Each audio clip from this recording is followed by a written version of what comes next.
Tool சேதம் கிடக்க பாரு லாஞ்சில இப்ப எங்க இருக்கிய? இல்ல ஒரு ஜாம காணாங்க லாஞ்சில போட்டு வந்துட்டேன், அதுதான் கேட்டேன், போன் அடிச்சேன்.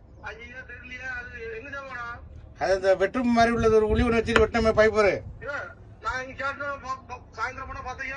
சாயந்தரம் பார்த்து நான் போன் அடிக்கிறேன் உங்களுக்கு.